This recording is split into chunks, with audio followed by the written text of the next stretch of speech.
Ma'am Rodeline, ano po ang pangalan ni Mister? Crisanto Velasco Abletar po. Crisanto Velasco Adlitar. Ano po tawag natin sa kanya? Mahal po. Ay, gwapo po ba si Mahal? Kamukha po siya ni Wolverine. Hindi ko alam kung okay yun o hindi. Gwapo. Yes po. Okay, Gwapo. gwapo si Mister. At nung nagsama kayo, ilan ang naging anak natin? May 4 na anak po siya sa first wife niya. May 2 po ako sa first husband ko. Tapos pinagsama lahat. 7 po. 7. At nang nakita ko niyo siya, na in love kayo kagad. Parang nahulog po yung love ko. Hindi naman po sabing fall in love. O yung Medyo mabagal. Opo, Konti-konti. hindi yung opo. Okay. At pasensya po na kailangan natin balikan ng mga pangyayari. Ano po ang nangyari kay Mister? October 5, 2016 po. Wednesday, Teacher's Day. Hindi ko po talaga makakalimutan yun. May tumawag po sa cellphone. Puntahan ko raw po yung asawa ko sa banda sa Tres, sa Chocolate Hills. May tama raw po siya ng baril. Dali-dali po akong sumakay ng tricycle. Iniwan ko yung 1-month-old baby namin noon. Kapapanganak ko pa lang noon. Sumakay po ako ng tricycle para puntahan yung asawa ko. May bus operation po yun. Sandaan po silang nahuli. Pero po hindi po ako nakababa sa baba kasi mas marami pong pumigil sa akin na mga nagmamalasakit. Dahil daw doon po, ma'am, sa drug den area, lahat daw po na doon mga nakaposas na. Pati po yung mga biyanan ko, yung mga bayaw ko. Siyempre po, ma'am, pati inisip ko po yung mga anak ko, lalo na yung baby ko. Kung pipilit ko po pumunta, baka po iposas din nila ako. Mas nanaig po sa akin yung baby ko. Sa puso at isip ko po, gusto kong puntaan yung asawa ko. Gusto ko siyang yakapin. Kung nasan man siya ng time na yun. Pero mas nanaig po yung mga anak ko, yung baby ko. Hanggang dinala na po ako ng mga kapatid ko sa bahay. Umuwi na po kami kasi po umulan din po noon. Bila na lang po. Ang pinasama ko po nun sa dahil tinugod na raw po sa hospital sa Isa Avenue. Pinasama ko po yung panganay ng asawa ko, ma'am, kasi hindi po ako pwedeng umalis dahil breastfeed ako nung time na yun. Tapos mga 2 p.m. po, tumawag po yung hipag ko. Ano raw pong funeral yung gagamitin sa asawa ko.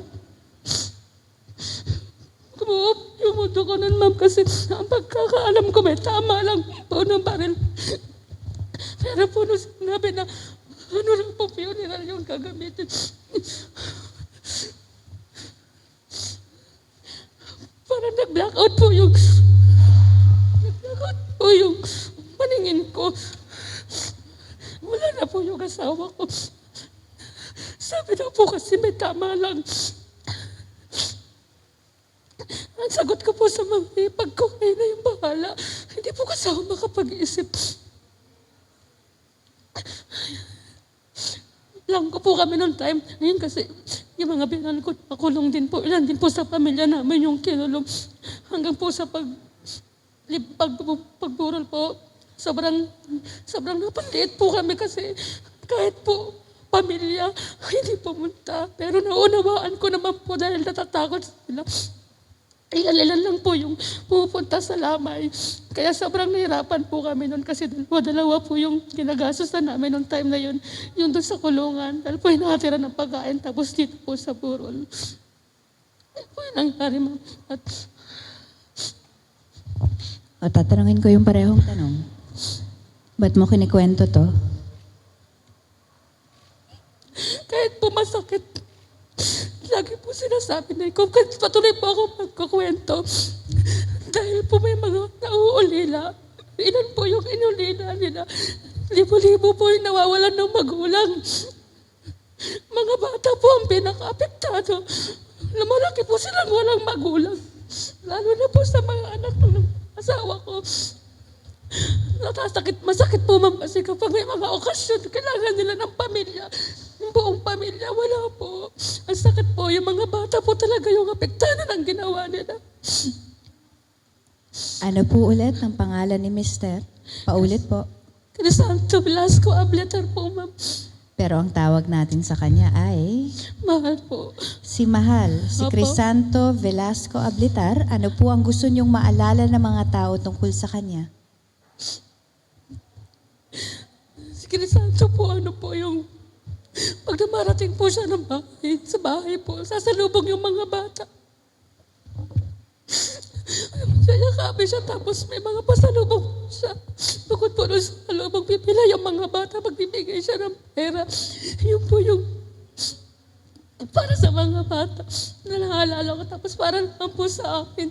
Sobrang mapagmahal po niya. Yung tipong pong nag-away kami ngayon tapos gusto niya ilang minuto pati na po kami. Sobrang ganun po. Pero ganun po siya. Yung ayaw niya nung mahabang away, gusto niya bati kaagad kami. Pero hindi naman maiwasan yan sa isang relasyon, ma'am. Hindi po. Opo. So, hindi natin kakalimutan si Crisanto Velasco Ablitar, Ablitar. alias Mahal ko. Opo. At napag-uwi niya, susundan siya ng mga bata. Pag-away, bati kagad, Opo. at kamukha niya si Wolverine. Opo. Ganun po ba? Maraming salamat, Ma'am Rodalyn. Maraming salamat. Saludo po sa lakas ng loob.